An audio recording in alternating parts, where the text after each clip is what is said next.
A barefoot Bruce Willis, long-haired assassins, and a cop who likes Twinkies. I'm Peter Bielagus, and this is Money in the Movies.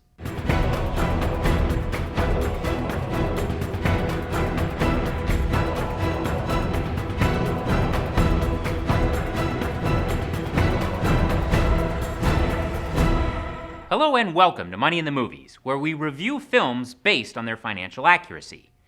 This week's movie is Die Hard, directed by John McTiernan and starring Bruce Willis. The film is essentially about a group of men posing as terrorists led by Alan Rickman, who we all know better as Professor Snape. Mr. Potter. Anyway, it turns out these guys aren't terrorists. They are actually bank robbers. What they are after is not cash or gold, but an interesting financial product known as a bearer bond. So just what is a bearer bond? Well, wait a minute. First, what's a bond? Well, a bond is an IOU. Governments and corporations often need to borrow money, often lots of money.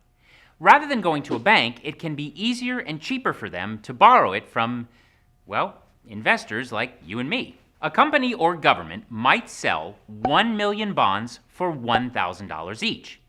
Those bonds pay what is known as a coupon or an interest rate.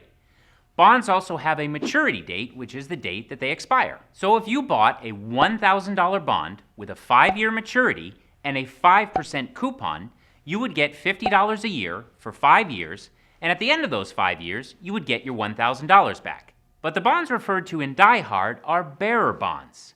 What makes these bonds different is that whoever is physically holding on to them becomes the owner. The bearer gets all the money. Essentially, holding on to a bearer bond is just like holding cash. That is why Hollywood loves to use bearer bonds in their plots. Bearer bonds are what are stolen in the opening scene of the 1990s crime thriller Heat.